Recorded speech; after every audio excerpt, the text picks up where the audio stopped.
Friend, welcome back to e learning with M channel. आज का जो सेशन है काफ़ी इंपॉर्टेंट सेशन है, क्योंकि आज बात करेंगे फर्स्ट पेपर की। जो फर्स्ट पेपर है वो किससे रिलेटेड है, तो फिर शिक्षण एवं शोध अभियोग्यता से रिलेटेड है। कल हमने आपको प्रॉमिस किया था कि आज से हम आपके लिए टाइम देंगे। तो चलिए, इसके तहत हमने जो इसका फर्स्ट पेपर था, यानी फर्स्ट पेपर का यूनिट वाइज है ये।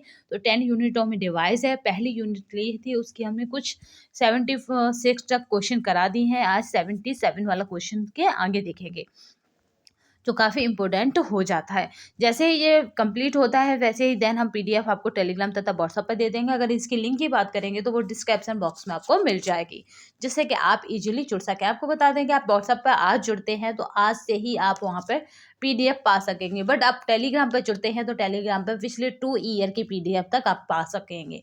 तो चॉइस आपकी है कि आप किस पे जुड़ना चाहेंगे, बट हम दोनों की लिंक आपको डिस्क्रिप्शन बॉक्स में दे देंगे, तो आप जुड़ सकते हैं। ठीक है, तो यहाँ पर 77 वाला हमने 70 से यहाँ तक कंप्लीट कर चुके हैं इस श्रृंखला को। और देन उसके आगे देख रहे हैं, यानी 76 तक क्वेश्चन कंप्लीट हो चुके हैं यूनिट 1 के। 77 वाले क्वेश्चन की बात करते हैं। आपको बता दें कि मदान की जो बुक है काफ़ी इंपॉर्टेंट हो जाती है। अगर आपने यूजीसी को क्रैक करना है, यानी आपको जेआरएफ में अपनी सीट हासिल करनी है, तो मदान की बुक लगाना आपके लिए कंपलसरी है। तो आज इसकी प्लेलिस्ट बना दी जाएगी, UGC net first paper Madan book, ठीक है, जिससे कि दैन फ्यूचर आप जब भी जून वाला भी एग्जाम देंगे तो भी आपकी ये काम आएगी। तो यहाँ पे देख लेते हैं, पहला क्वेश्चन कह रहा है यहाँ से 77 से चलते हैं। अगर 76 तक हम कंप्लीट कर चुके हैं, आप हमारी पहली वीडियो में देख सकते हैं। 77 वाला क्वेश्चन कह रहा है, टायलर मॉडल के अनुसार। देखिए, टायलर ने अपना एक मॉडल दिया है जो शिक्षण प्रतिमान कहा जाता है। टायलर का शिक्षण प्रतिमान, उसके अकॉर्डिंग पूछा जा रहा है कि उसमें क्या है। आपको ज़्यादा डीपली जाने की आवश्यकता नहीं है, क्योंकि एमसीक्यू यहाँ तक ही सीमित रह जाता है। टायलर के अगर मॉडल की बात करें तो उनमें निम्न पाठ्यक्रम के मुख्य घटक कौन से हैं। टायलर ने अपने मॉडल में क्या दिया है, मैं इस बेसे भी से इस तरह से भी पूछ सकते हैं। तो पहला उद्देश्य दिया है, फिर शैक्षिक अनुभव दिया है, अनुभव का प्रभावी संगठन दिया है, और लक्ष्य का सत्यापन दिया है, यानी किस तरह से आप अपने लक्ष्य को सत्यापित कर सकते हैं। नेक्स्ट देखते हैं, अनुभवी शिक्षकों के एक विषय पर विस्तृत योजना तैयार करने की आवश्यकता नहीं होती है, क्योंकि अगर कोई अनुभवी है तो आप विस्तृत कार्य योजना नहीं तैयार करेंगे। जैसे वे अनुभव से विशेषज्ञता प्राप्त कर लेते हैं, वे इसका संक्षिप्त प्रारूप कर सकते हैं। इसीलिए वो क्या करते हैं, कोई विस्तृत योजना तैयार नहीं करते, क्योंकि वो अनुभवी हो जाते हैं। नेक्स्ट क्वेश्चन देखते हैं, निम्नलिखित में से कौन सा कथन एक आदर्श शिक्षक के विशेष अभिलक्षणों को दर्शाता है। तो यहाँ पे अभिलक्षणों की बात हो रही है, लक्षण या अभिलक्षण, याद रखिए एक ही बात है। एक मित्र दार्शनिक और मार्गदर्शन की भांति व्यवहार करता है, ठीक है, क्या आदर्श शिक्षक कैसा व्यवहार करता है, तो एक मित्र की तरह, दार्शनिक की तरह और मार्गदर्शक की तरह आपको हमेशा काउंसलिंग करता रहेगा, जिससे कि आप अपने सही रास्ते पर चल सकें। नेक्स्ट क्वेश्चन देखते हैं, निम्नलिखित में से किन कारणों की वजह से शिक्षा का क्षेत्र संघर्षों और भ्रांतियों से घिरा चुका है। तो जो शिक्षा का क्षेत्र की अगर बात की जाए तो यहाँ पर संघर्षों से और भ्रांतियों से घिर चुका है। तो इसके रीजन क्या क्या हो सकते हैं, तो समस्याओं के निदान के लिए कठोर वैज्ञानिक जांच का अभाव होना, यानी जो भी हमारे पास प्रॉब्लम है उनके लिए वैज्ञानिक जांच का अभाव होना ही इसमें क्या है, भ्रांतियां और संघर्षों से घिरे जा रहा है। निम्नलिखित में से एक शिक्षक को पाठ्य योजना के परिचयात्मक अंश में छात्रों से क्या अपेक्षा करनी चाहिए। तो क्या अपेक्षा है, यानी क्या वो उम्मीद रखेगा अपने छात्रों से, तो ध्यान आकर्षित करना है, ठीक है। जब पाठ्य योजना करा रहा है, यानी आपको अपनी क्लास में पढ़ा रहा है, तो क्या करेगा, आपका ध्यान अपनी तरफ मोटिव करेगा, यानी अपनी तरफ खींचेगा, जैसे कि आप पाठ्य योजना से जुड़ सकें। नेक्स्ट क्वेश्चन देखते हैं, प्रौद्योगिकी के विकास को ध्यान में रखते हुए भविष्य में एक शिक्षक की क्या भूमिका होनी चाहिए। तो यहाँ पे जो भूमिका रहेगी वो छात्रों का मार्गदर्शन करना होना चाहिए। निम्नलिखित में से कौन सा शिक्षण अधिगम का स्तर नहीं है। तो यहाँ पे जो राइट आंसर रहेगा वो क्या रहेगा, विभेदन स्तर, ठीक है। शिक्षण का स्तर नहीं है तो वो विभेदन स्तर जो है वो शिक्षण का अधिगम का स्तर नहीं है। बाद बाकी स्मृति स्तर, बोध स्तर, चिंतनशीलता स्तर, ये सभी स्तर हैं। चलिए, ये पीडीएफ आपको हमारे टेलीग्राम तथा व्हाट्सएप पर अवेलेबल रहेगी। फर्स्ट यूनिट देखना है, इसके बाद देन हम सेकंड देखेंगे, उसके बाद थर्ड यूनिट, और थर्ड के बाद हम इसी तरह कंटिन्यू सारी यूनिटों को देख लेंगे, क्योंकि यहाँ से क्वेश्चन हूबहू इसी फॉर्मेट में मिल जाते हैं, यानी इसी एमसीक्यू टाइप क्वेश्चनों की उसमें फॉर्मेट में मिल जाते हैं। शिक्षण उद्देश्यों के आधार पर किए गए ब्लूम वर्गीकरण में विभिन्न ज्ञान क्षेत्र, तो विभिन्न ज्ञान क्षेत्र कौन सा है उसे जान लेते हैं। तो यहाँ पे जो राइट आंसर रहेगा वो क्या है, विभिन्न ज्ञान क्षेत्र निम्नलिखित में से कौन सा संज्ञानात्मक ज्ञान क्षेत्र के विषय में आता है। तो संज्ञानात्मक में कौन आएगा, कॉग्निटिव डेवलपमेंट में कौन आएगा, विचार आएंगे, याद रखिएगा। ठीक है, कॉग्निटिव डेवलपमेंट में क्या आएंगे, विचार आएंगे, यानी आपकी थिंकिंग पावर कैसी है, ये आता है संज्ञानात्मक विचार। ये क्रियात्मक में आ जाएगा और ये भावात्मक भावनाएं किस में आ जाएंगी, भावात्मक विचार में आ जाएंगे। चलिए, तो यहाँ पे जो राइट आंसर रहेगा, अगर 84 की बात की जाए तो क्या रहेगा, ए रहेगा। नेक्स्ट क्वेश्चन देखते हैं, निम्नलिखित में से किस महापुरुष द्वारा एकीकृत शिक्षा की अवधारणा को प्रतिपादित किया गया है, यानी एकीकृत आपकी शिक्षा की जो अवधारणा या कॉन्सेप्ट है उसको किसने प्रतिपादित किया है। तो श्री अरविंद महोदय ने प्रतिपादित किया है। ठीक है, अरविंद महोदय हैं, उन्होंने किसको एकीकृत शिक्षा की अवधारणा यानी कॉन्सेप्ट को दिया है। यानी सभी के लिए शिक्षा एक से, शिक्षा के स्तर को ऐसे ऊपर उठाया जा सकता है। तो कैसे, अच्छे शिक्षक की नियुक्ति से, स्कूलों में भौतिक सुविधा उपलब्ध कराकर, परीक्षा प्रणाली में सुधार करके, स्कूलों में कंप्यूटर उपलब्ध करवाकर। तो हम कैसे शिक्षा के स्तर को सुधार सकते हैं। तो यहाँ पे जो राइट आंसर है, अच्छे शिक्षक की नियुक्ति करके, क्योंकि अच्छा शिक्षक होगा तो वो अपने आप ये सभी मैनेजमेंट कर लेगा। निम्नलिखित में से आज के शिक्षक को कक्षा शिक्षण को प्रभावी ढंग से आयोजित करने के लिए किस कौशल की आवश्यकता है। तो यहाँ पे जो राइट आंसर रहेगा, किस कौशल की आवश्यकता है। तो याद रखेंगे, प्रभावी अगर शिक्षक है तो उसको क्या करना है, शिक्षण अधिगम में यहाँ पे प्रौद्योगिकी का प्रयोग करेंगे। फिर है, शिक्षार्थियों की आवश्यकता के ज्ञान हो, शिक्षण सामग्री में दक्षता हो। तो यहाँ पे फिर क्या है, शिक्षण सामग्री में दक्षता हो, आवश्यकता देख ली, प्रौद्योगिकी का प्रयोग देख लिया, बट क्या होना चाहिए। फिर उसके बाद देन सभी, यानी यहाँ पे जो राइट आंसर रहेगा उसकी बात करें तो दूसरा, तीसरा और चौथा राइट आंसर रहेगा। एक शिक्षक का मूल कर्तव्य है, तो यहाँ पे जो एक शिक्षक है, अगर उसके मूल कर्तव्य की बात की जाएगी तो क्या हो जाएगा, छात्रों के बहुमुखी विकास में सहायता करना। यानी कि छात्रों का कैसा विकास हो, चहुमुखी या बहुमुखी या क्या है, ऑलराउंड डेवलपमेंट बनाना छात्रों को। निम्नलिखित में से कौन सी एक अच्छे शिक्षक की सबसे अधिक महत्वपूर्ण गुणवत्ता है। तो सबसे अधिक महत्वपूर्ण गुणवत्ता की बात की जाएगी तो यहाँ पे हो जाएगा समय पालन और सत्यवादिता। यहाँ पे जो राइट आंसर होगा उसे देखते हैं, सामग्री में श्रेष्ठता प्राप्त करना, सामग्री में श्रेष्ठता और प्रतिक्रियाशील, और सामग्री में श्रेष्ठता और सामाजिक वृत्ति का होना। तो भाई ह्यूमन कौन है, तो ह्यूमन कैसा है, समाज के बीच रहने वाला सामाजिक प्राणी है। तो 89 का जो राइट आंसर हो जाएगा, 89 का हो जाएगा, सामग्री में श्रेष्ठता तो होनी चाहिए पर कैसा हो, सामाजिक प्रवृत्ति का होना चाहिए। मालूम पड़ा आपके पास सामग्री है पर तो कैसी है, समाज में नुकसान करने वाली है, तो भी आप उसका प्रयोग कर रहे हैं, तो आपके अंदर सामाजिक प्रवृत्ति का अभाव है। एक शिक्षक का शिक्षण संस्था में समायोजन का प्राथमिक दायित्व निम्नलिखित में से किसका बनता है। तो यहाँ पे किसका बनता है ये पूछा जा रहा है। तो यहाँ पे जो राइट आंसर रहेगा,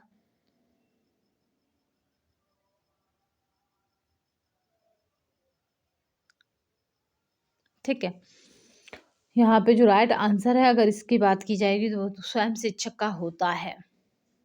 क्योंकि इसमें क्या पूछा जा रहा है, एक शिक्षक का प्रशिक्षण संस्था में समायोजन का प्राथमिक दायित्व, यानी जो कक्षा है उसमें समायोजन किसको करना है, एक शिक्षक को ही करना है।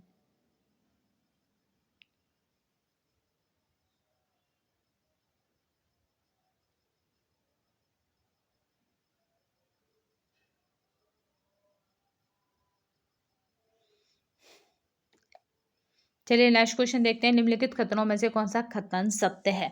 अगर सत्य कथन की बात की जाएगी तो वो कहा जाएगा, पाठ्यक्रम पाठ्यचर्या का एक संलग्नक है। जो पाठ्यक्रम है वो पाठ्यचर्या का क्या है, एक संलग्नक है, यानी पाठ्यक्रम से जुड़ा हुआ है। ये बात बिल्कुल सत्य है।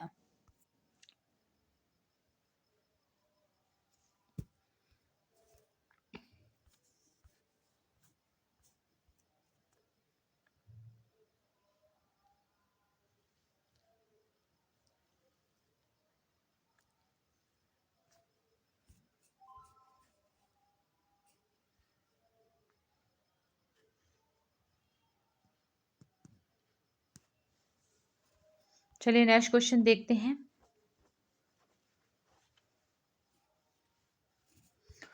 यहाँ पे मे बी यहाँ तक देख चुके हैं हम कि निम्नलिखित कथनों में से कौन सा कथन सत्य है। तो यहाँ पे है पाठ्यक्रम पाठ्यचर्या का एक संलग्न होता है।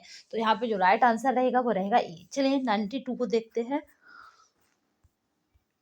ये पीडीएफ आपको हमारे टेलीग्राम तथा व्हाट्सएप पर मिल जाएगी। 92 की बात करें तो एक अच्छे शिक्षक में सबसे महत्वपूर्ण क्या होना चाहिए।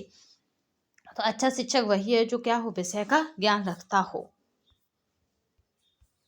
एक संसाधक शिक्षक यानी रिसोर्स टीचर के शिक्षण में आने वाली सबसे महत्वपूर्ण चुनौतियां क्या होती हैं। तो यहाँ पे 93 का जो राइट आंसर है वो क्या है, शिक्षण के साथ पाठ्यक्रम की गतिविधियां। राष्ट्रीय शैक्षिक अनुसंधान और प्रशिक्षण परिषद की स्थापना किस वर्ष में हुई थी। तो यहाँ पे जो राइट आंसर रहेगा वो रहेगा 1961 में हुई थी।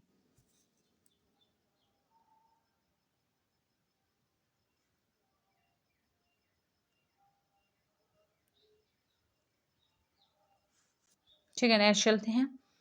अधिगम प्रक्रिया के निम्नलिखित चरणों में से कौन सा उपयुक्त क्रम नहीं है। तो यहाँ पे जो राइट आंसर रहेगा कि कौन सा उपयुक्त क्रम नहीं है, तो वो हो जाएगा लक्ष्य। क्योंकि इसने पूछा है अधिगम प्रक्रिया के निम्नलिखित चरणों में से कौन सा उपयुक्त नहीं है, प्रेरणा उपयुक्त है, बाधा उपयुक्त है, अनुक्रिया उपयुक्त है। तो 95 का जो राइट आंसर हो जाएगा वो हो जाएगा लक्ष्य। बच्चों की सृजनात्मकता के लिए सबसे बड़ा बाधक कौन सा है। तो यहाँ पे जो राइट आंसर है उसकी अगर बात करते हैं तो वो हो जाएगा बालक प्रेरणा प्रदान करने में वयस्कों की सफलता या असफलता। ठीक है, आवश्यक प्रेरणा प्रदान करने में वयस्कों की असफलता है। इसमें पूछा क्या जा रहा है कि बच्चों की सृजनात्मकता के लिए सबसे बड़ा बाधक कौन सा है। यहाँ पे बाधक पूछा जा रहा है, यानी कौन सा वेरिएबल है, बैरियर है जो उनको रोकता है। सृजनात्मकता की अगर बात करें तो यहाँ पे क्रिएटिविटी से रहता है। अगर 96 के राइट आंसर की बात करें कि कौन सा है, तो याद रखिएगा आवश्यक प्रेरणा प्रदान करने में वयस्कों की असफलता, यानी उन्हें मोटिवेशन की उनमें कमी रह जाती है और उन्हें कोई भी मोटिवेशन नहीं करता। विषय केंद्रित शिक्षा का अर्थ क्या है। तो यहाँ पे विषय केंद्रित अगर शिक्षा की बात की जाए तो क्या हो जाएगा, विषय की आवश्यकताओं एवं आकांक्षाओं के अनुकूल शिक्षा। निम्नलिखित दो समुच्चयों का मिलान इस रूप में कीजिए कि वे वृद्धि एवं विकास में मनोविज्ञान की दृष्टि से सार्थक प्रतीत हों। ठीक है, तो यहाँ पे देखते हैं विकास के दृष्टिकोण और इधर लक्ष्य है।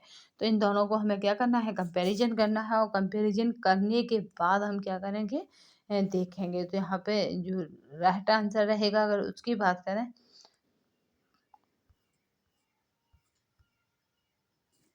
चलिए तो यहाँ पे इस तरह से हम इन्हें देख सकते हैं। 98 की अगर बात करी जाती है तो 98 में हमें क्या देखना है, इसमें से मैचिंग करके देखना है। तो यहाँ पे हम मैचिंग करके 98 में देखते हैं। तो यहाँ पे देखते हैं कि भाषा विकास कब होता है, जब साथियों के साथ क्या है, वार्तालाप कर लेते हैं। देन उसके बाद संज्ञानात्मक विकास कब होता है, तो याद रखेंगे बालक प्रश्न पूछने लगता है। संज्ञानात्मक कॉग्निटिव डेवलपमेंट, निर्णय लेने का बच्चा अपने संघीय कौशल। तो यहाँ पे अपने संघीय कौशल में क्या है, निर्णय लेने का, तो बालक शर्माने लग जाता है। और देन उसके बाद शारीरिक विकास क्या है, तो बालक चल सकता है, ये उसका शारीरिक विकास है। चलना क्या है, शरीर पर आधारित है। तो यहाँ पे जो राइट आंसर रहेगा अगर उसे समझें तो उसका राइट आंसर इसका जो रहेगा वो रहेगा क्या, बी रहेगा।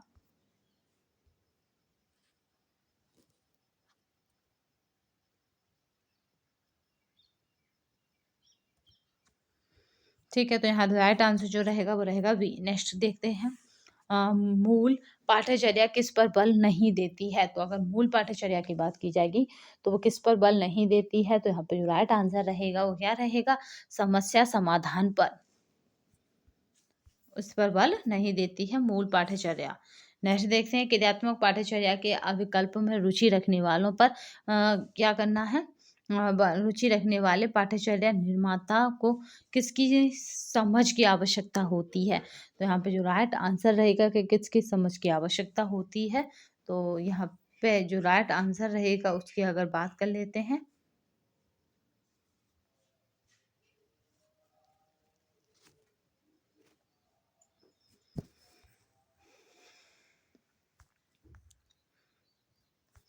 इससे आगे हम देखते हैं उसमें क्या है, क्रियात्मक पाठ्यचर्या के अभिकल्प में, अभिकल्प का मतलब हो गया डिजाइन में रुचि रखने वाले पाठ्यचर्या निर्माता, यानी जो पाठ्यचर्या यानी क्या करते हैं, सिलेबस का निर्माण करते हैं, किसकी समझ की आवश्यकता होती है, तो यानी उन्हें किस तरह की समझ होनी चाहिए, शिक्षा दर्शन की, मनोवैज्ञानिक सिद्धांतों की, यहाँ पर शिक्षकीय प्रक्रिया के उपयुक्त सभी की। तो अगर 100 वाले क्वेश्चन को देखें तो यहाँ पर राइट आंसर रहेगा उपयुक्त सभी की समझ होनी चाहिए।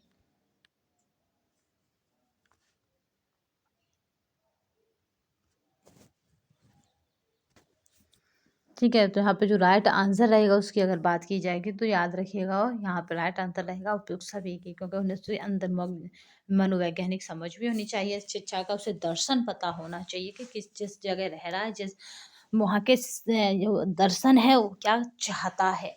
ठीक है, हर जगह का अपना एक दर्शन होता है। मूल पाठ्यचर्या में क्या होता है, तो यहाँ पे जो राइट आंसर रहेगा वो क्या है, ऐसी विषय वस्तु जैसे बच्चे स्कूल में अनिवार्यतः सीखें। ठीक है, ये होता है मूल पाठ्यचर्या में। नेक्स्ट देखते हैं, अध्यापक शिक्षा के पाठ्यक्रम की क्रियान्वित की जिम्मेदारी प्रत्यक्षतः, तो यहाँ पे है, तो प्रत्यक्षतः क्या है यहाँ पे, तो यहाँ पे राइट आंसर जो रहेगा वो है एनसीटीई की। किसकी है, तो एनसीटीई की है, एनसीटीई की है, याद रखिएगा। नेशनल काउंसिल टीचर एजुकेशन की है, किसकी जिम्मेदारी है, प्रत्यक्ष रूप से अध्यापक शिक्षा की, तो इसकी national counselling of teacher education की है। चलिए नेक्स्ट देखते हैं।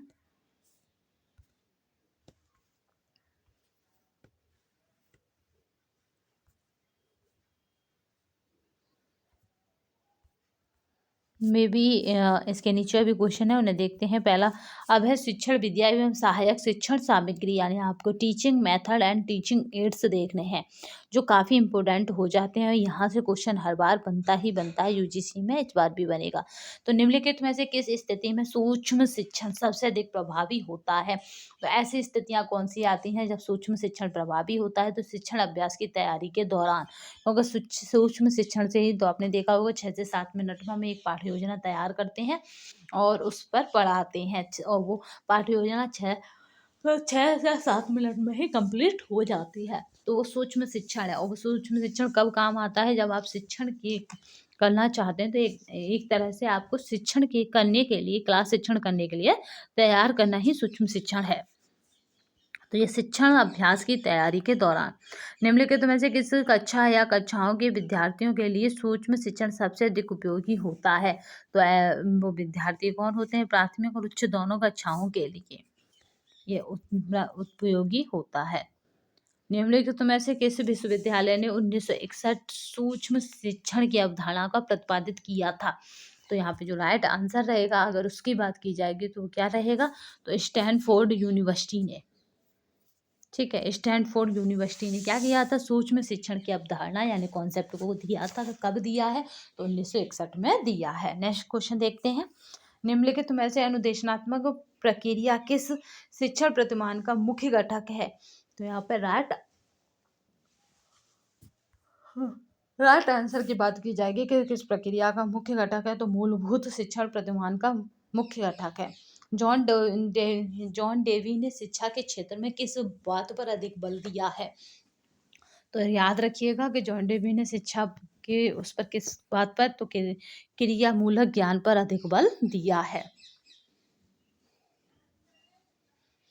तो 107 का जो राइट आंसर होगा वो क्या हो जाएगा, क्रियामूलक ज्ञान पर अधिक बल दिया है।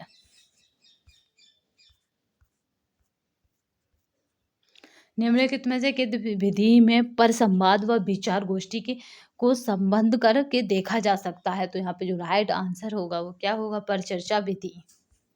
इसमें क्या है, पर संवाद और विचार गोष्ठी यानी जीडी यानी ग्रुप डिस्कशन, और पर संवाद को आराम से देखा जा सकता है परिचर्या विधि।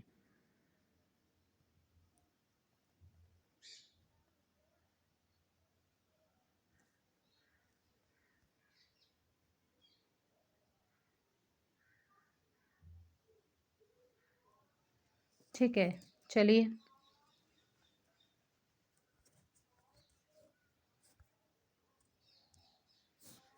परिचर्चा विधि आप मत भूलिएगा, क्योंकि ये ग्रुप डिस्कशन और पर संवाद के लिए काफ़ी इम्पोर्टेंट होती है। नेक्स्ट क्वेश्चन देखते हैं, शिक्षण में छात्रों से प्रश्न करने का कौशल सबसे अधिक उपयोगी है, क्यों माना जाता है? तो यहाँ पे जो राइट आंसर होगा वो क्या हो जाएगा? तो यहाँ पे हो जाएगा शिक्षण में छात्रों की सक्रिय भागीदारी को सुनिश्चित करने के लिए। जो शिक्षण में उसमें छात्रों की सक्रिय भागीदारी सुनिश्चित करना। नेक्स्ट देखते हैं, निम्नलिखित में से कौन सा कथन सूक्ष्म शिक्षण के बारे में सत्य नहीं है? अगर सूक्ष्म शिक्षण की बात की जाएगी तो इसमें पूछा जा रहा सत्य नहीं है, तो ये एक शिक्षण विधि है, ये बात सत्य नहीं है। बाद बाकी सभी सत्य बात है, क्योंकि देख लेते हैं यह शिक्षण कौशल का अंतर्भाग होता है, कोर होता है, सही बात है। यहाँ पे हर कौशल के लिए अलग से अभ्यास चाहिए, सही बात है। प्रश्न करना सूक्ष्म शिक्षण का एक घटक होता है, क्योंकि सबसे पहले यहाँ पे प्रश्न करना ही आपको सिखाया जाता है। या आप करोगे, फिर एक्सपर्ट जो है वो देन सबसे बाद में रहेगा, या कुछ पूछना हुआ रहेगा।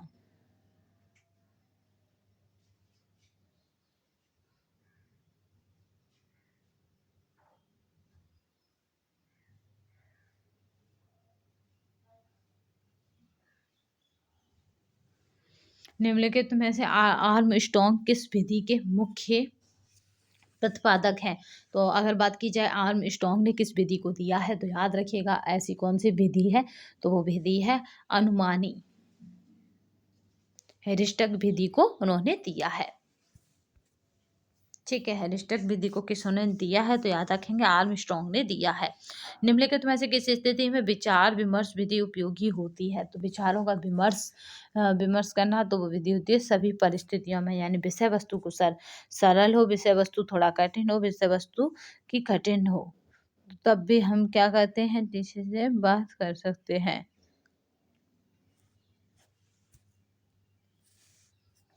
यहाँ पर शिक्षण में शैक्षिक प्रौद्योगिकी बहुत उपयोगी है, क्योंकि तो अगर शैक्षिक प्रौद्योगिकी की बात की जाएगी तो उपयोगी कैसे है, तो यह शिक्षण को प्रभावी और कुशल बनाती है।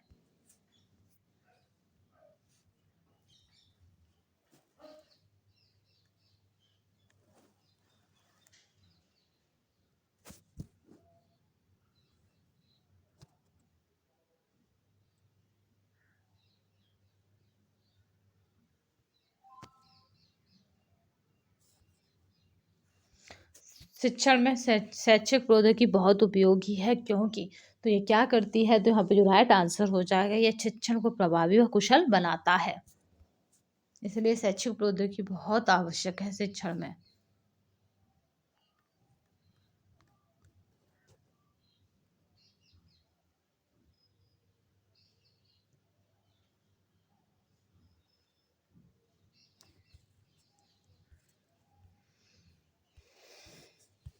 चलिए नेक्स्ट क्वेश्चन देखते हैं।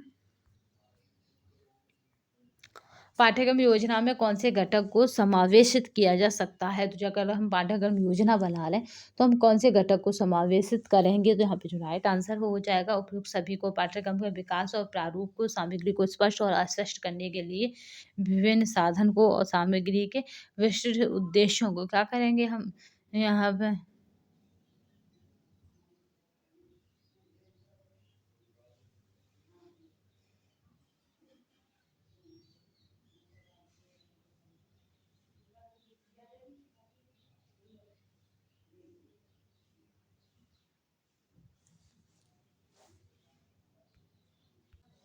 चलिए नेक्स्ट क्वेश्चन देखते हैं, निम्नलिखित में से कौन नेक्स्ट क्वेश्चन देखते हैं, निम्नलिखित में से कौन ड्रिल एंड प्रोडक्ट विधि, ठीक है, यहाँ पे है प्रोटैक्स विधि का सबसे प्रचलित रूप है।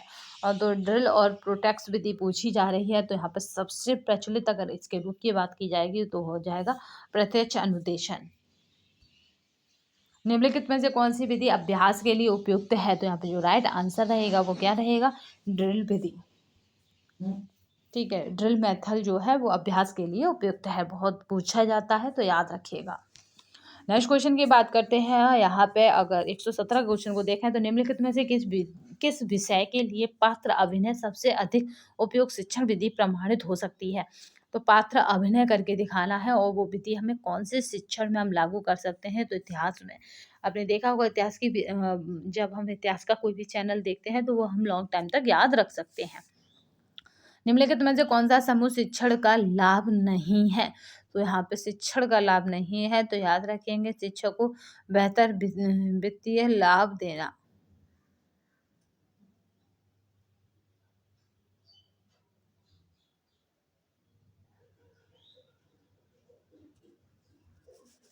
चलिए नेक्स्ट देखते हैं। ठीक है, यहाँ पे एक बात याद रखिएगा, लाभ नहीं पूछा जा रहा है, तो हम वित्तीय लाभ, बेहतर वित्तीय लाभ नहीं दे सकते शिक्षक को। एक शिक्षक व्यावहारिक रूप से समझाने में के लिए किस विधि का प्रयोग करता है? अगर वो कुछ बात समझाना चाहता है तो वो किस विधि का, तो प्रदर्शन विधि का प्रयोग करता है। निम्नलिखित में से समूह शिक्षण के लिए मुख्य धारणा कौन सी है? तो यहाँ पे जो राइट आंसर होगा कि समूह शिक्षण के लिए मुख्य धारणा तो वो रहेगी, श्रेष्ठतम शिक्षक छात्रों द्वारा साझे किए जा सकते हैं। निम्नलिखित में से सी ए आई किसका संक्षिप्त नाम है? तो CAI किसका संक्षिप्त नाम है? तो वो नाम हो जाएगा किसका? कंप्यूटर असिस्टेंट यहाँ पे है इंस्ट्रक्शन। ठीक है,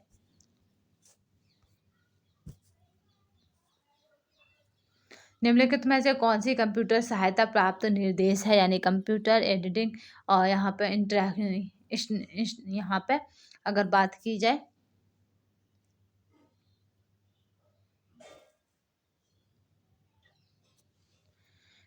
तो याद रखेंगे कौन सी है जो कंप्यूटर सहायता निर्देश प्रदान करती है? तो यहाँ पे 122 की अगर बात करते हैं तो वो हो जाएगी प्रश्न विधि, यानी क्वेश्चन मेथड।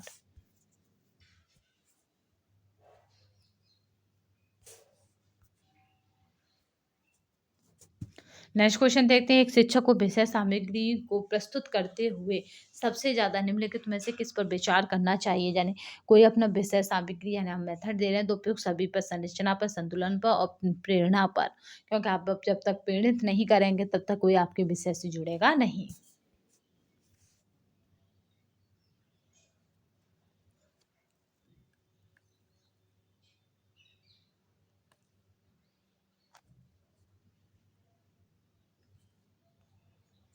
शिक्षा के क्षेत्र में प्रौद्योगिकी के उपयोग में निरंतर वृद्धि हो रही है, जिससे शिक्षा का प्रारूप परिवर्तित हो रहा है।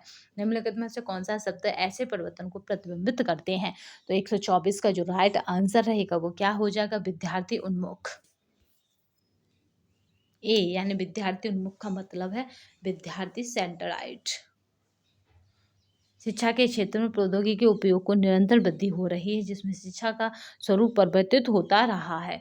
ठीक है, तो यहाँ पे इसका जो राइट आंसर हो जाएगा वो हो जाएगा विद्यार्थी उन्मुख।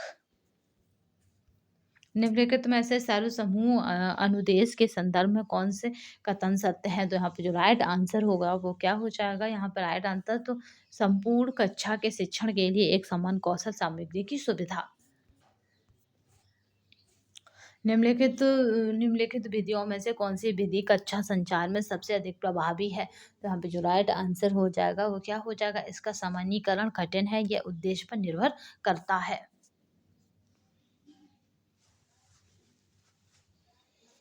ठीक है, ये क्या करता है? ये उद्देश्य पर निर्भर करता है। निम्नलिखित में से किस शिक्षण विधि द्वारा छात्र शिक्षण में छात्रों की अधिकतम भागीदारी सुनिश्चित की जा सकती है? तो यहाँ पे जो राइट आंसर हो जाएगा वो हो जाएगा परिचर्चा विधि। निम्नलिखित में से कौन सा शिक्षण प्रतिमान शिक्षण सामग्री को प्रस्तुत करने के लिए तकनीकी दृष्टिकोण से सबसे उपयुक्त है? तो यहाँ पे जो राइट आंसर हो जाएगा वो हो जाएगा निर्देशात्मक प्रतिमान। निम्नलिखित में से कौन सा संचार माध्यम ग्रामीणों के बीच साक्षरता को बढ़ावा देने के लिए उपयुक्त नहीं है? तो ग्रामीणों के बीच नहीं है, याद रखिएगा। प्रदर्शन पढ़ना और लिखना है। सूचनाओं को उपलब्ध कराने के लिए टेलीविजन का माध्यम और फिल्म प्रक्षेपक उपयोग करना है। तो यहाँ पे जो राइट आंसर हो जाएगा वो हो जाएगा बड़े पैमाने पर समूह पर चर्चा।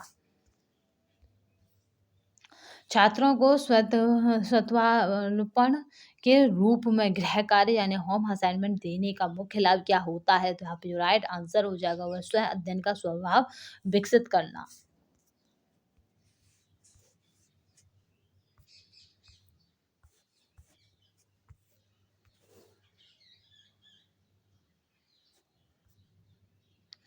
निम्नलिखित कथन पे विचार कर रहे हैं। कक्षा शिक्षण में सही निर्देश माध्यम का चुनाव न कर पाना शिक्षार्थियों में कक्षा में अनुपस्थित और पलायन करने की प्रवृत्ति को बढ़ावा देता है। निम्नलिखित में से इसका उपयुक्त उत्तर कौन सा होगा?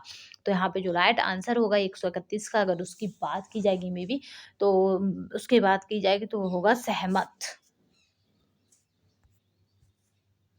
यहाँ पे कहा क्या जा रहा है कि कक्षा शिक्षण में सही निर्देश माध्यमों का चुनाव ना कर पाना शिक्षार्थियों में कक्षा में जो शिक्षार्थी होते हैं में कक्षा में अनुपस्थिति और पलायन करने की प्रवृत्ति को बढ़ावा देता है। ये बात सही है, तो आप इससे सहमत हैं। निम्नलिखित में से शैक्षणिक कंप्यूटर का मुख्य भाग या मुख्य कार्य क्या होता है? तो यहाँ पे जो राइट आंसर हो जाएगा वो हो जाएगा उपयुक्त सभी। उत्तरों की गणना करना, जानकारी को संरक्षित करना, आंकड़ों का विश्लेषण करना।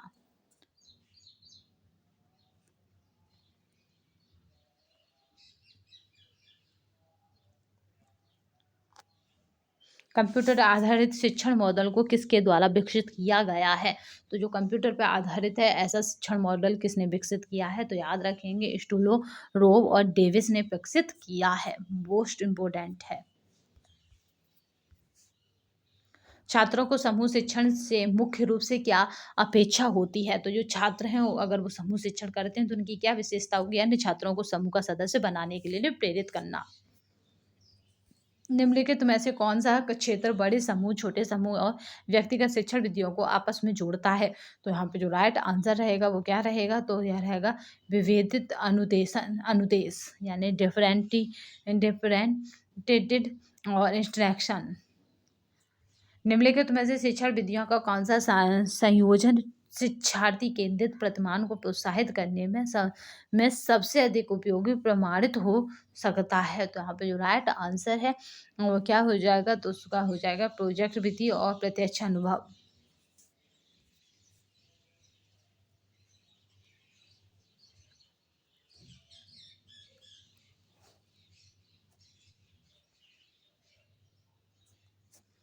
ठीक है, तो यहाँ पे जो हो जाएगा 137 का तो हो जाएगा क्या? याद रखिएगा शिक्षार्थियों को उचित रूप से अध्यक्षण न कर पाना। और यहाँ पे अभी हमने क्या देखा था? तो यहाँ पे क्या था राइट आंसर? इसकी बात कर लेते हैं। ये था विभेदित अनुदेशन। और इसकी अगर बात की जाए तो यहाँ पे क्या था? निम्नलिखित में से शिक्षण विधियों का कौन सा संयोजन शिक्षार्थी केंद्रित प्रतिमान को प्रोत्साहित करने में सबसे अधिक उपयोगी या प्रमाणित हो सकता है? तो 136 का जो राइट आंसर हो जाएगा वो है प्रोजेक्ट विधि और प्रत्यक्ष अनुभव। ये सबसे अधिक क्या है? प्रमाणित और प्रभावी या प्रोत्साहित करने में सबसे अधिक उपयोगी और प्रमाणित हो सकता है। तो ये क्या सा प्रोजेक्ट विधि, प्रत्यक्ष अनुभव। शिक्षण की परियोजना विधि की सीमा कौन सी है? तो यहाँ पे जो राइट आंसर रहेगा कि कौन सी है तो वो हो जाएगी शिक्षार्थियों का उचित रूप से अधीक्षण न कर पाना। निम्नलिखित में से अनुमानी या ह्यूरिस्टिक दृष्टिकोण किस पर आधारित होता है? तो ह्यूरिस्टिक या अनुमानी तो वो जिज्ञासु होने की भावना से प्रेरित होना।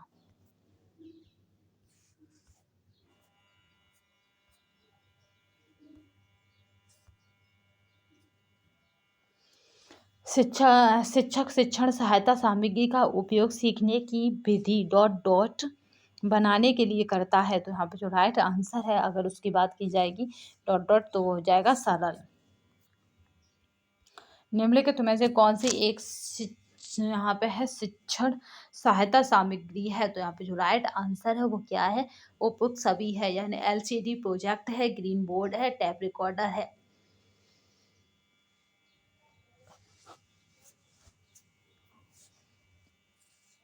शिक्षक दृश्य सहायक सामग्री का उपयोग शिक्षण को डॉट डॉट बनाने के लिए करता है। तो यहाँ पे जो राइट आंसर हो जाएगा वो क्या हो जाएगा?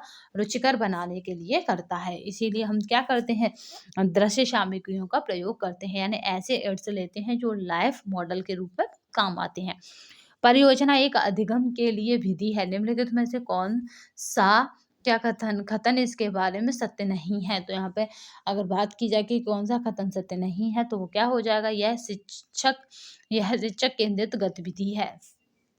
जबकि जब पूछा जा क्या रहा है कि परियोजना एक अधिगम के लिए विधि है, निम्नलिखित में से कौन सा क्या है कथन इसके बारे में सत्य नहीं है। तो याद रखेंगे ये है शिक्षक केंद्रित गतिविधि है, ये कथन सत्य नहीं है। तो कौन कौन से हैं? ये उद्देश्यपूर्ण गतिविधि है, सामाजिक वातावरण में होती है, जीवन की वास्तविक स्थितियों में होती है।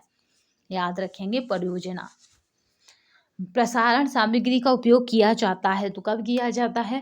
तो याद रखेंगे कि यह कब किया जाता है? बेहतर एकाग्रता सीखने के लिए, अधिकतर लोगों तक पहुंचने के लिए, पढ़ाए जाने वाले विषय की बेहतर धारणा शक्ति के लिए। धारण शक्ति का मतलब है ध्यान को खींचने के लिए। तो यहाँ पे राइट आंसर हो जाएगा, वो हो जाएगा डी।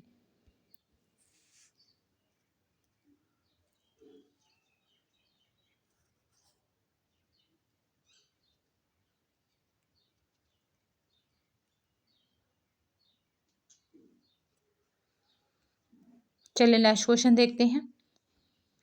निम्नलिखित में से कौन सा लाभ ओवरहेड प्रोजेक्ट से संबंधित है?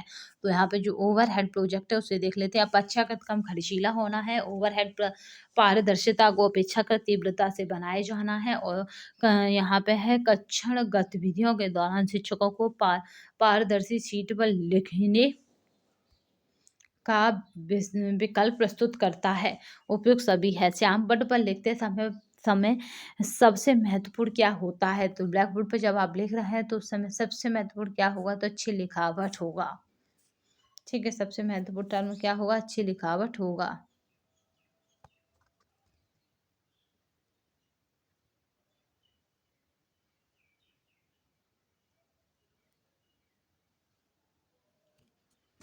ठीक है, नेक्स्ट चलते हैं।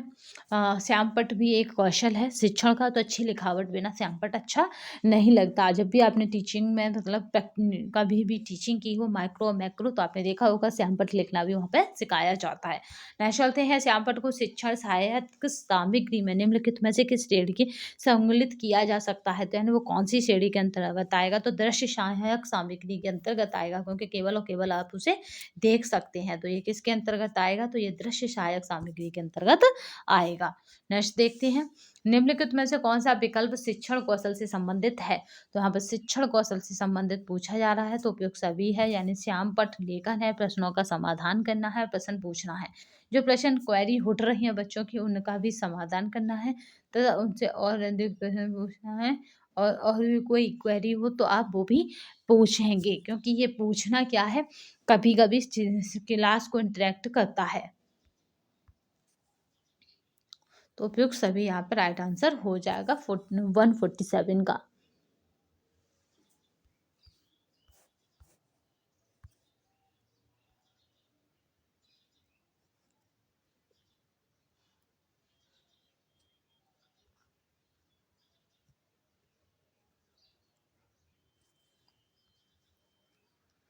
निम्नलिखित में से कौन सा विकल्प शिक्षण कौशल से संबंधित है?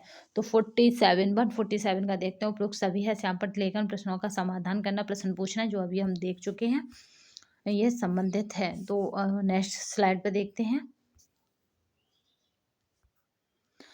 शिक्षक शिक्षण सहायक सामग्री का उपयोग किस लिए करते हैं? तो जो शिक्षक शिक्षण सहायक सामग्री है उसका उपयोग किस लिए करते हैं? तो यहाँ पे जो राइट आंसर हो जाएगा वो है छात्रों की ग्रहण शक्ति स्तर को बढ़ाने के लिए करते हैं। निम्नलिखित में से कौन सा माध्यम शिक्षार्थियों के परस्पर वार्तालाप करने के लिए उपयुक्त है? तो यहाँ पे जो राइट आंसर हो जाएगा वो है लघु समूह चर्चा।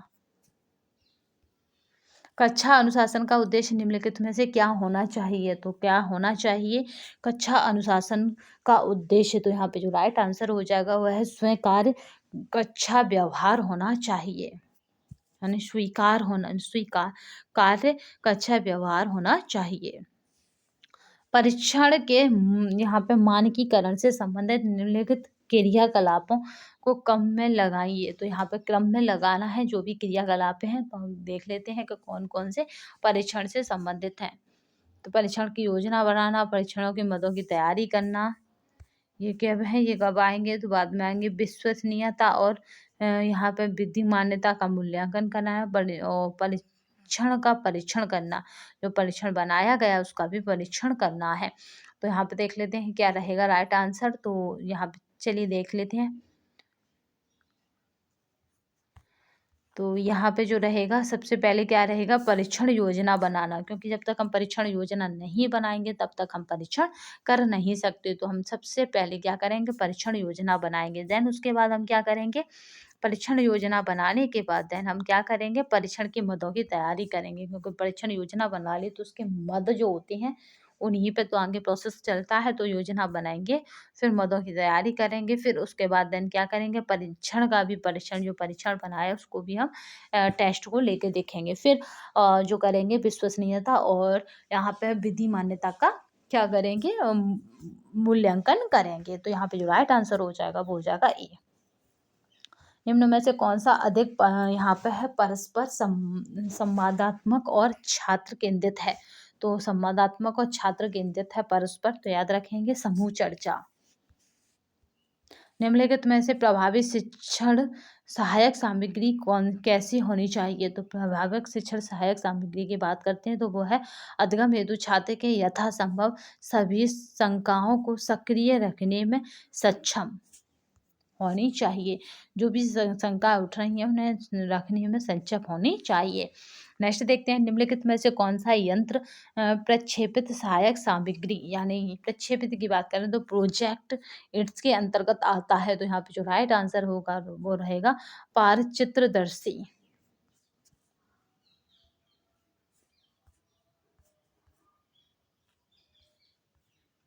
अब बात करते हैं नव शिक्षार्थी के अभिलक्षण यानी लर्नर कैरेक्टरिस्टिक्स। अगर बात की जाए शिक्षण सिद्धांतों को समझना आवश्यक है। अगर आप शिक्षण सिद्धांत नहीं समझेंगे तो आगे आप काम नहीं कर सकेंगे। तो शिक्षण सिद्धांतों को समझना आवश्यक है। तो यहाँ पे जो राइट आंसर है वो है, प्रभावी शिक्षण के लिए पाठ्यक्रम की प्रभावी योजना बनाने के लिए, शिक्षार्थी को प्रेरित करने के लिए उपयुक्त सभी। तो यहाँ पे राइट आंसर हो जाएगा उपयुक्त सभी के लिए। अधिगम का सबसे महत्वपूर्ण अर्थ है ज्ञान का उद्देश्य, जो यहाँ पे है व्यवहार का स्थायी परिवर्तन, और क्या रहेगा, तो अभी हाल फिलहाल जो इसका राइट आंसर रहेगा, अगर उसकी बात करें तो उसका क्या रहेगा, व्यवहार में स्थायी परिवर्तन। ठीक है, अधिगम का सबसे उपयुक्त अर्थ क्या है, जो आपका व्यवहार है उसमें स्थायी परिवर्तन होना चाहिए। ऐसा नहीं पल में कुछ पल में कुछ।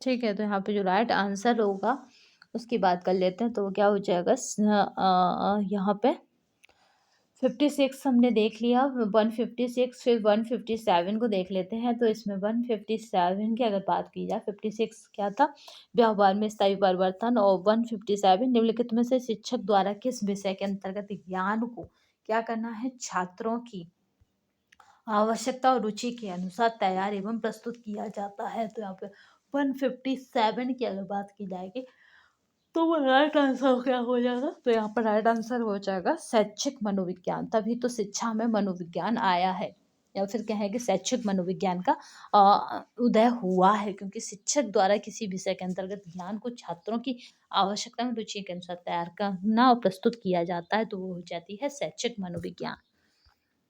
तो अगर उसमें क्या शामिल हो गया, शिक्षक की और छात्रों की रुचि शामिल हो गई। शिक्षक के लिए सबसे बड़ी चुनौती होती है, तो शिक्षक अगर चाहे तो उसके लिए सबसे बड़ी जो चुनौती हो जाएगी वो क्या हो जाएगी, शिक्षण अधिगम प्रक्रिया को आनंदप्रद बनाना, जिससे कि बच्चा ऊबे नहीं आपकी क्लास में, और वो भी एक्टिव बना रहे, पैसिव ना बना रहे।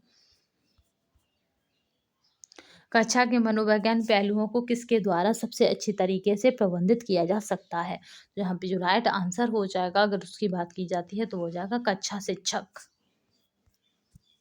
वही कक्षा को प्रबंधित कर सकता है। आजकल परीक्षा के परिणाम स्वरूप आवश्यकता से अधिक बल दिया जाता है, यह किस प्रकार की वृत्ति को बढ़ावा देता है। तो यहाँ पे जो राइट आंसर है कि वो किस प्रकार की जो वृत्ति है उसको बढ़ावा देगा। तो यहाँ पे जो राइट आंसर है उसकी बात करते हैं तो ये दोहराव यहाँ पे करवाना और परीक्षा के दौरान नकल करना, इन दोनों को बढ़ावा देता है।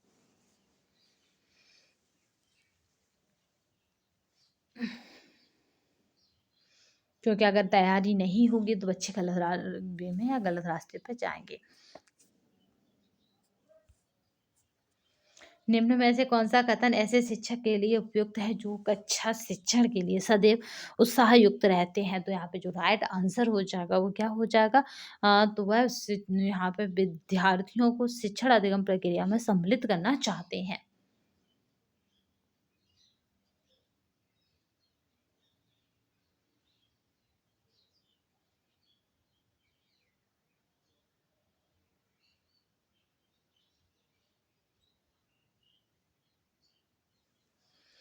चलिए नेक्स्ट क्वेश्चन देखते हैं।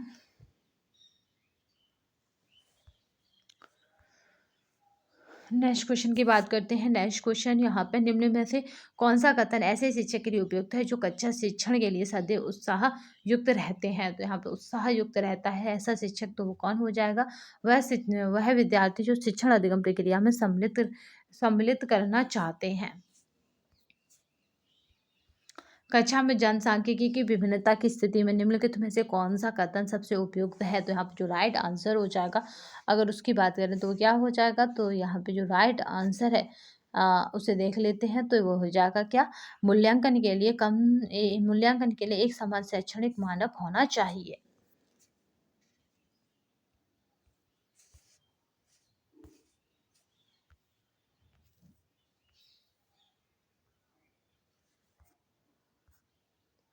निम्नलिखित में से कौन-सा तथ्य सहज ज्ञान युक्त सोच के बारे में सही माना जाना चाहिए? तो सहज ज्ञान युक्त सोच तो यह अन्वेषण प्रक्रिया का ही एक अंश है। ये क्या है? तो अन्वेषण प्रक्रिया का एक अंश है। नेक्स्ट देखते हैं। एक शिक्षक को कक्षा में अपने विचार प्रस्तुत करते समय इस बात का ध्यान रखना चाहिए कि तो क्या ध्यान रखना चाहिए? तो यहाँ पे याद रखिएगा, कक्षा में दूसरे विचार भी हो सकते हैं। दूसरा है कि सभी छात्र सजातीय नहीं होते हैं, अलग-अलग जातियों से आते हैं। विचारों की असहमति स्वाभाविक है, यानी विचार आपस में टकराएँगे ये भी बात स्वाभाविक है। तो यहाँ पे जो राइट आंसर हो जाएगा वो हो जाएगा ए। निम्नलिखित में से अधिगम प्रक्रिया के वैयक्तिक मतभेद में कम से कम महत्व दिया जाना चाहिए। तो यहाँ पे जो राइट आंसर रहेगा उसकी अगर बात करते हैं तो क्या हो जाएगा? तो वो हो जाएगा आदर्शवाद। वैयक्तिक मतभेदों को कम से कम महत्व दिया जाना चाहिए तो हो जाता है आदर्शवाद। शिक्षक द्वारा अपनाई जाने वाली निम्नलिखित प्रयोगात्मक शिक्षण गतिविधियों को चक्रीय क्रम में व्यवस्थित कीजिए। तो यहाँ पे जो चक्रीय क्रम है उसकी अगर बात करते हैं तो चक्रीय क्रम की अगर बात करें तो क्या हो जाएगा? पहला हो जाएगा आत्मसात करना, फिर होगा समायोजित करना, फिर देन हो जाएगा रूपांतरण करना और अब हो जाएगा भिन्न मत होना। तो यहाँ पे राइट आंसर जो हो जाएगा वो हो जाएगा डी। हम प्राय यह कहते हैं कि कोई 2 छात्र एक जैसे नहीं हो सकते हैं, तो निम्नलिखित में से किस आधार पर वे एक दूसरे से भिन्न हो सकते हैं? तो पालन-पोषण और सामाजिक प्रतिष्ठा, योग्यता, मनोदृष्टि और उपयुक्त सभी। तो यहाँ पे जो राइट आंसर हो जाएगा वो हो जाएगा उपयुक्त सभी के आधार पर वो एक दूसरे से अलग होते हैं। कोई भी ऐसा कारक जिसमें अनुक्रिया की संभावना की वृद्धि होती है को सुदृढ़ीकरण कहा जा सकता है। निम्नलिखित में से किन को यहाँ पे सुदृढ़ीकरण के कारक कहा जा सकता है? तो यहाँ पे राइट आंसर होगा 168 का तो याद रखिएगा वो क्या हो जाएगा? उपयुक्त सभी प्रशंसा, सांकेतिक पुरस्कार, किसी कार्य में सफल होना। यहाँ पे राइट आंसर जो रह जाएगा वो हो जाएगा उपयुक्त सभी। जब गणित का एक छात्र अपना कार्य संपूर्ण करता है तो उसको कंप्यूटर गेम्स खेलने की अनुमति मिल जाती है। इस स्थिति में निम्नलिखित में से कौन-सा सिद्धांत या नियम लागू होता है? तो यानी अपना उसने कार्य पूर्ण कर लिया तो वो कंप्यूटर खेल सकता है तो प्रोमार्क सिद्धांत, ठीक है, प्रोमार्क प्रिंसिपल्स इसमें लागू होता है। हम कहते भी हैं कि हम आपको मोबाइल दे देंगे चलाने, आप क्या करें? पहले होमवर्क कंप्लीट करें।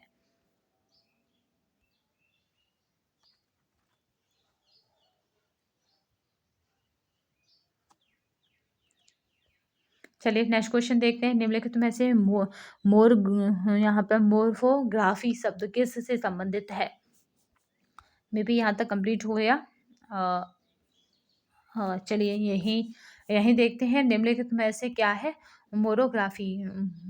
यहाँ पे है मोर्फोग्राफ शब्द किससे संबंधित है? तो मोर्फोग्राफ की अगर बात की जाएगी तो ये संबंधित है सुधारात्मक वर्तनी से, करेक्टिव स्पेलिंग से ये संबंधित है। नेक्स्ट देखते हैं, निम्नलिखित में से कौन सा विवरण रचनावादी दृष्टिकोण एवं अधिगम के संज्ञानात्मक सिद्धांत के लिए अनुप्रयोग है।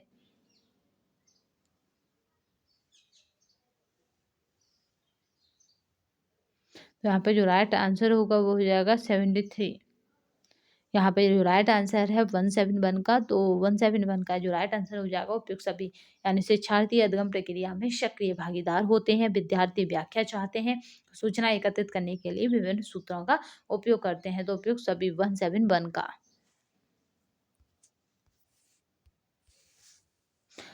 हम वस्तुएं, परिस्थितियों और घटनाओं के बारे में अपने मस्तिष्क में आयोजित ज्ञान का निर्माण करते हैं, तो यहाँ पे जो राइट आंसर हो जाएगा वो क्या हो जाएगा, तो वह है स्कीमा।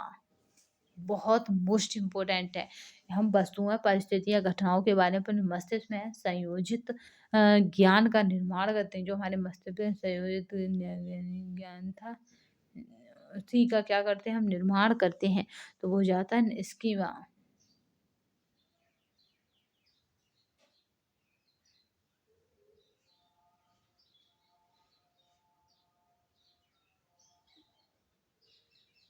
ठीक है, स्कीमा। स्कीमा को कैसे देखते हैं कि जैसे आपने कोई कॉन्सेप्ट याद रखा और उससे रिलेटेड आप क्या कर रहे हैं, अपने माइंड में स्टोर करते जा रहे हैं। निम्नलिखित में से आज हम स्कीमा को पढ़ा देंगे, क्योंकि स्कीमा क्या है, आपकी साइकोलॉजी से रिलेटेड है। निम्नलिखित में से कौन सा शब्द नई जानकारी को भीतर ग्रहण करने के लिए सबसे उपयुक्त है, तो यहाँ पे 173 का जो राइट आंसर है वो है आत्मसात। क्योंकि जब तक आप आत्मसात नहीं करेंगे, धारण नहीं करेंगे उसे, तो ग्रहण नहीं कर सकते। भीतर ग्रहण करने के लिए, ठीक है, तो आत्मसात करना ही पड़ेगा। और स्कीमा क्या है, स्कीमा इंफॉर्मेशन है, हमारे मस्तिष्क में संयोजित रहती हैं, घटनाओं से बनने वाली नॉलेज है। शिक्षक या प्रशिक्षक के द्वारा विभिन्न गतिविधियों में प्रयुक्त समय पर विभिन्न प्रकार के संकेतों, सुझावों या प्रत्यक्ष रूप से शिक्षार्थी की सहायता करने को निम्नलिखित शब्दों में से क्या कहा जाता है, तो 174 का जो राइट आंसर हो जाएगा वो है मचान, या फिर यहाँ पे कहते हैं, यहाँ पे मचान कहेंगे, या फिर यहाँ पे कहेंगे स्कार्फ फोल्डिंग। ये बहुत पूछा जाता है, स्कार्फ फोल्डिंग। यहाँ पे क्या होता है कि शिक्षक या प्रशिक्षक के द्वारा विभिन्न गतिविधियों में उपयुक्त समय पर विभिन्न प्रकार के संकेतों, सुझावों, प्रत्यक्ष रूप से शिक्षार्थी की सहायता करने को, यहाँ पे बस याद रखिएगा, शिक्षार्थी की सहायता करने को, तो इसको इसको इसका फोल्डिंग कहते हैं। मचान इसका हिंदी टर्म है।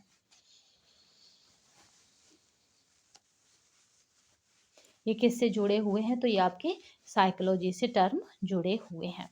चलिए नेक्स्ट देखते हैं। व्यवहार में परिवर्तन, अधिगम, पर्यावरणीय प्रभावों, शिक्षार्थियों के भीतर जन्मजात सुझावों, यानी यहाँ पे इनहेरिटेड, यहाँ पे प्रेडिस, यहाँ पे अगर बात की जाए जन्मजात सुझावों और प्रक्रियाओं का परिणाम है, तो यहाँ पे जो राइट आंसर रहेगा, इनमें निम्नलिखित सिद्धांतों के अंतर्गत आता है, तो क्या आता है, तो यहाँ पे जो राइट आंसर रहेगा 175 का, तो वो रहेगा नव व्यवहार सिद्धांत आता है। क्योंकि इसने क्या कहा है कि व्यवहार में परिवर्तनों या निगम, पर्यावरणीय प्रभावों, शिक्षार्थी के भीतर जन्मजात झुकाव और प्रक्रियाओं का परिणाम क्या है, तो नव व्यवहार सिद्धांत है। ठीक है, तो यहाँ पर क्या राइट आंसर रहेगा, वो रहेगा आई, नव व्यवहार सिद्धांत है।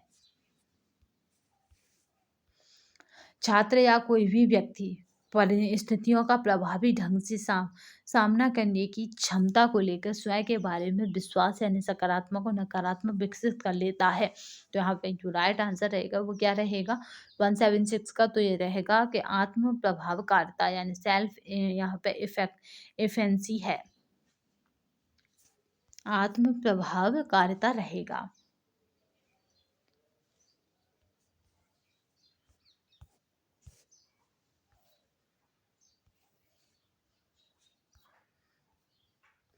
निम्नलिखित में से कौन सा शब्द अपनी सोच, प्रक्रियाओं, स्वयं संचालन और अपने व्यवहार को प्रवृत्त करने की क्षमता को दर्शाने के लिए उपयोग उपयोग किया जा सकता है, तो 177 का जो राइट आंसर रहेगा वो क्या रहेगा, वो क्या रहेगा, तो वो है मेटा, यहाँ पे कॉग्निशन व मेटा अनुभूति रहेगा।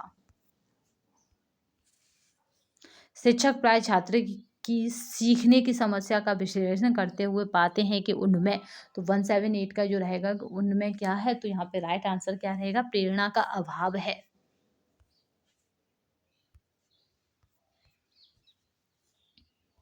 निम्नलिखित में से कौन से शब्द का प्रयोग सार्थक तथ्यों, नियमों, परिभाषाओं, अवधारणाओं, सिद्धांतों इत्यादि का वर्णित करने के लिए किया जा सकता है? तो 179 का जो हम देखते हैं राइट आंसर क्या रहेगा, तो वर्णित करने के लिए किया जा सकता है तो वह अर्थ संबंधी स्मृति,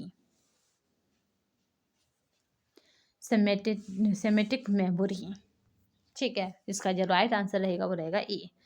चलिए आज हम यहाँ तक ही रखते हैं, देन इसके आगे हमारे बचे हुए क्वेश्चन हैं, यानी 100 के करीब क्वेश्चन बचे जाएंगे तो उन्हें हम नेक्स्ट वीडियो में देख लेंगे। तो 180 तक क्वेश्चन कंप्लीट करते हैं। निम्नलिखित में से कौन से शब्दों का प्रयोग हम स्वयं की स्मृति प्रक्रियाओं के बारे में जागरूकता और सूचनाओं के भंडार और उनकी पुनः प्राप्ति को बढ़ाने के ढंग के संदर्भ में कर सकते हैं? तो यहाँ पे जो राइट आंसर रहेगा उसको हम देख लेते हैं, तो वो रहेगा मेटा स्मृति। इसमें मेटा स्मृति में क्या है, हम स्वयं की स्मृति प्रक्रियाओं के बारे में जागरूकता, सूचनाओं के भंडार और उसकी पुनः प्राप्ति को बढ़ाने के ढंग में के संदर्भ में कर सकते हैं, तो वो होता है मेटा स्मृति। तो यहाँ पे जो राइट आंसर बना वो बना डी।